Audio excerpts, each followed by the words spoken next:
2025년 3월 10일 월요일입니다. 말씀과 기도로 오늘 하루를 여시는 모든 성도님들에게 하나님께서 기쁨과 새 힘을 주시길 주님의 이름으로 축복합니다.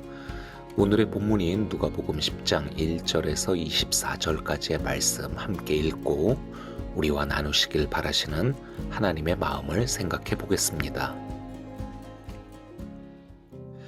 이 일이 있은 뒤에 주님께서는 다른 72사람을 세우셔서 친히 가려고 하시는 모든 고을과 모든 곳으로 둘씩 앞서 보내시며 그들에게 말씀하셨다. 추수할 것은 많으나 일꾼이 적다.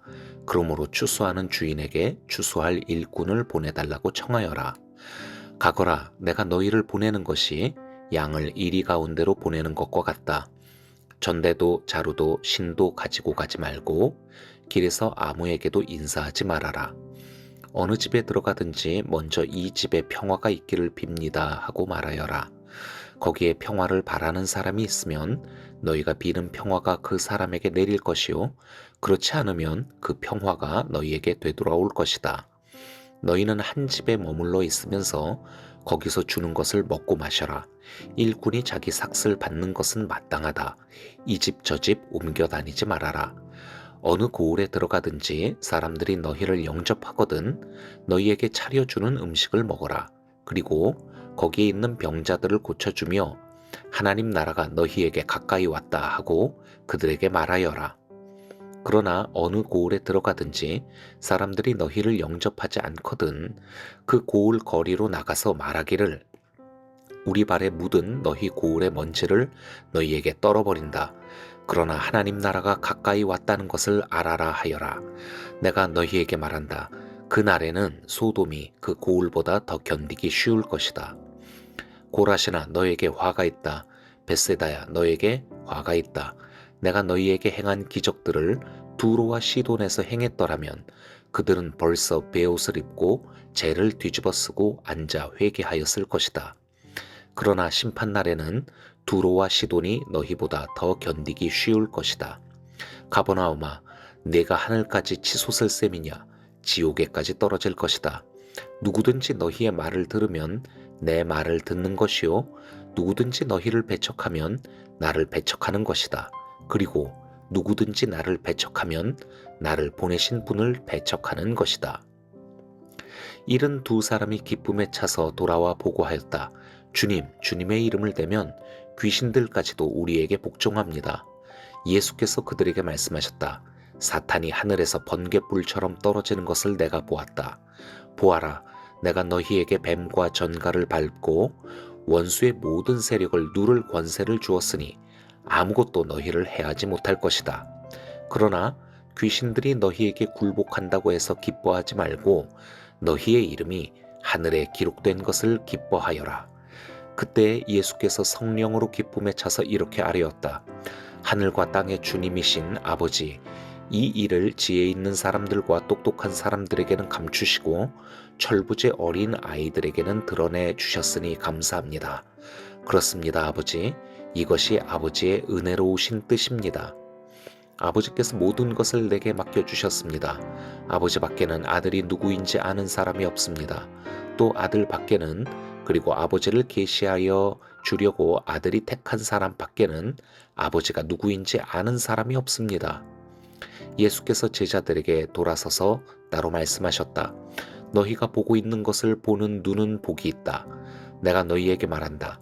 많은 예언자와 왕이 너희가 지금 보고 있는 것을 보고자 하였으나 보지 못하였고 너희가 지금 듣고 있는 것을 듣고자 하였으나 듣지 못하였다. 오늘 본문은 이 일이 있은 뒤에 주님께서 72사람을 당신께서 가려고 하시는 곳들로 둘씩 앞서 보내신다는 그런 1절의 내용으로 시작합니다. 그렇다면 이 일이 있은 뒤에에서 말하는 이 일이란 어떤 일일까요? 오늘 본문은 바로 이 일과 관련이 아주 크기 때문에 먼저 이 부분을 정리하는 것이 필요합니다. 앞장인 10장의 그 처음 부분에서 예수님은 오늘 72명의 사람들을 파송하시는 것처럼 12 제자를 마을들로 보내시며 가져가는 것은 최소한의 것들로 한정시키시고 마을에 들어가서 어떻게 말하고 행해야 할지 알려주십니다. 12 제자들은 예수님의 말씀대로 가서 복음을 전하고 병을 고치며 그러한 이들의 이 사역의 소식은 분봉왕 헤롯의 귀에까지 들릴 정도로 곳곳에 퍼지게 되죠.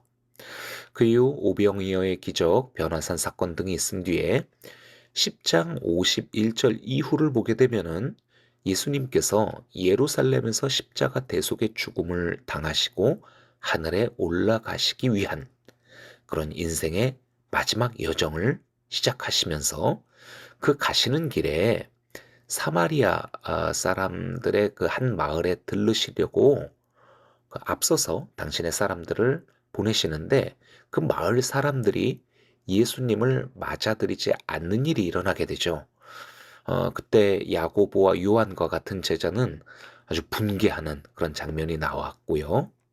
또 다른 마을을 향해 가는 도중에 예수님을 따르던 그 여러 사람들이 있었는데 그 사람들 가운데 가족을 이유로 그 예수님 따르는 것을 그만두려고 하는 사람들이 이제 몇 명 나오게 됩니다. 이에 대해서 예수님께서 62절에서 이렇게 말씀하시죠. 누구든지 손에 쟁기를 잡고 뒤를 돌아보는 사람은 하나님 나라에 합당하지 않다. 쟁기를 잡았으면은 앞만 봐야지. 음. 자꾸 뒤를 돌아보게 되면은 밭을 갈 수가 없는 것처럼 예수님을 따르려면 예수님만 보고 따라가야 한다라고 하는 그런 의미로 이렇게 말씀하셨었던 것입니다. 자, 정리하자면은 예수님은 지금 십자가 죽음을 위해 예루살렘으로 그 인생의 마지막 길을 가고 계신 중이고요. 그 가시는 길에 들를 마을들에 제자들을 먼저 보내서 하나님 나라의 소식을 전하고 병든 자들을 고치며 귀신을 내어 쫓으며 마을 사람들이 메시아를 영접할 준비를 하게 합니다. 그런데 이 일을 이 12 제자만으로는 너무 벅차서 예수님을 따르던 여러 사람들에게도 이 일을 맡기려 하시는데 그중 몇몇 사람들은 예수님께 온전히 순종하는 것을 거부하는 이들도 나오게 되지요. 그러한 일들이 일어나는 중에 오늘 본문 10장이 시작되는 것입니다. 예수님은 72명을 세우셔서 그들을 둘씩 짝을 지어 예수님이 갈 마을들에 먼저 보내십니다. 2절을 보면은 지금 예수님은 십자가를 앞두고 막판 스퍼트를 내려고 하는 그런 운동선수와 같은 그런 속내를 보이시죠. 추수할 것은 많으나 일꾼이 적다. 그러므로 추수하는 주인에게 추수할 일꾼을 보내달라고 청하여라. 72명의 사람들은 12 제자가 앞서 했던 것과 같은 그런 예수님의 지시를 받고 마을들로 들어갑니다. 그곳에서 이들이 사람들에게 잘 환영을 받게 될지, 사역을 잘 할 수 있을지, 지금은 알 수 없는 그런 상황입니다. 예수님도 이 부분을 잘 알고 계셨기에 오죽하면 3절에서 이렇게 말씀하셨겠습니까? 내가 너희를 보내는 것이 양을 이리 가운데로 보내는 것과 같다.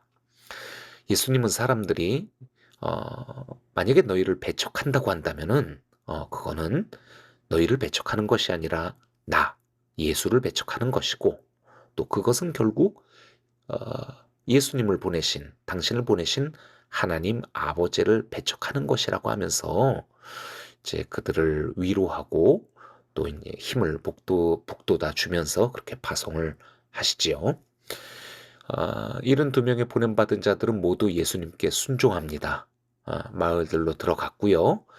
그렇게 예수님께서 말씀하신 대로 평화를 먼저 선포하고 병자들을 고치며 귀신을 쫓고 그렇게 하나님의 나라를 잘 선포하고 돌아옵니다. 그래서 예수님께 이제 돌아와서 그렇게 이야기하지요. 예수님, 정말로 저희들이 예수님 말씀하신 대로 그렇게 모든 일들을 하였고, 그리고 귀신들의 권세도 우리들에게 굴복하였다라고 그렇게 기쁨의 사역 보고를 합니다. 이 말을 듣자 예수님은 또 이렇게 물론 기뻐하십니다. 굉장히 기뻐하셨고요. 그러면서 이들에게 이 사역의 성공보다 하늘에 너희의 기름이 기록된 것을 기뻐하라 라고 말씀을 하시면서 하나님 아버지께 이들로 당신을 예수님을 알고 믿도록 하여 주심에, 그리고 순종하게 할 수 있게 하여 주심에 감사하다라고 하는 그런 감사의 기도를 올리시죠. 오늘 본문의 말씀은 이게 이제 무슨 내용인지 이해하는 것보다 이 말씀을 우리 자신에게 어떻게 적용할지가 더욱 중요할 것 같습니다. 자, 두 종류의 사람이 예수님 앞에 있습니다. 이들은 모두 동일한 상황으로 보내어지게 되는 그런 예수님의 명령 앞에 있지요. 그 상황이라는 것은 이리 가운데로 양이 보내지는 것과 같은 결코 쉽지 않은 두려운 예상할 수 없는 막막한 그런 상황입니다. 그곳으로 가면서 이제 사람의 생각으로 준비하고 대비해야 할 많은 것들이 있거든요. 예, 그런데 예수님은 그것들을 내려놓고 가라고 하십니다. 돈, 옷, 지팡이, 주머니 이거 모두 여행의 필수품 아닙니까? 그런데 그냥 가라고 하세요. 응? 글쎄요. 이런 것들이 다 완전히 쓸모가 없는 거다. 이렇다라는 의미라기보다는 예수님의 명령을 받고 그 파송지로 보내어지게 되는 그런 사람에게 있어서 가장 중요한 준비품은 예수님에 대한 전적인 신뢰와 순종이다. 이것을 말씀하고자 하시는 것이 아니겠습니까? 그래서 이런 예수님의 이런 명령, 파송 앞에 한 종류의 사람들은 이 이유 또 저 이유를 대며 예수님의 보내심을 주저하고 거부하는데, 그런데 또 한 종류의 사람들은 그 말씀에 순종하여 나아갑니다. 그리고 그들은 예수님의 말씀대로 귀신들까지도 자기들에게 복종하는 것을 경험하고 오게 되지요. 놀라워하고 기뻐하는 그들을 보시며 예수님은 함께 기뻐하시며 한 가지 중요한 사실을 짚어주셨죠. 너희가 그런 승리를 경험할 수 있었던 것은 너희 자신의 능력 때문이 아니라 나와의 친밀한 관계 때문이라며, 이것이야말로 아버지 하나님께서 너희에게 허락하신 가장 큰 복이라고 말이죠. 앞서 말씀드렸던 것처럼 옛날에 예수님이 보내신 72명의 사람들이 있었고 그들이 사역을 잘하고 돌아와서 칭찬받았구나 하는 정도로 오늘 본문을 읽고 넘어간다면은 글쎄요, 큰 유익이 있을까 싶습니다. 본문은 오늘 우리에게 많은 것을 묻고 있어요. 나는 예수님에게 어떤 제자인가? 나는 지금 예수님만을 온전하게 집중하고 있는가? 아니면 여러 것들을 생각하며 그러한 이유들로 계속 고개가 뒤를 향하고 있지는 않은가? 이리 가운데 보내어지는 내가 지금 가장 굳게 붙들고 있는 것은 무엇인가? 예수님의 손인가? 아니면 내 지팡이, 빵, 돈, 옷인가? 보냄받은 바로 이곳 가정과 학교와 일터에서 나는 평화의 선포자인가? 내 앞에서 세상의 헛된 미신들과 타락한 문화, 거짓된 원리들은 무력화되는가? 아니면 그것들에 내가 영향을 받으며 혼란스러워하고 있는가? 내게 가장 기쁨이 되는 것은 무엇인가? 성공과 업적인가?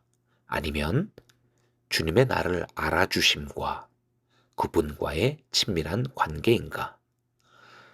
나의 정체성은 내가 생각하는, 내가 꿈꾸는 나의 모습인가? 아니면 나를 보내신 주님의 뜻과 나를 향하신 그분의 사랑인가? 참 많은 것들을 생각하게 하는 오늘 본문입니다. 오늘 하루 성령님께서 문득문득 본문의 말씀과 또 제가 지금 드렸던 이런 질문들을 떠올리게 하실 때 주님, 제가 주님을 인정합니다. 그리고 주님의 인도하심에 순종하기 원합니다. 그렇게 기도하시는 여러분들 되시길 주님의 이름으로 축복합니다. 기도하겠습니다. 하나님 아버지, 주님의 자녀로 부르시고 하나님 나라의 일꾼으로 파송하여 주심에 감사합니다. 하나님의 꿈이 나의 비전이 되고 예수님의 성품이 나의 인격이 되며 성령님의 능력이 나의 힘이 되는 그런 삶을 살게 하여 주시옵소서. 예수님의 이름으로 기도합니다. 아멘. 이제 개인의 기도 제목을 가지고 하나님과 깊은 만남의 시간을 가지시기 바랍니다.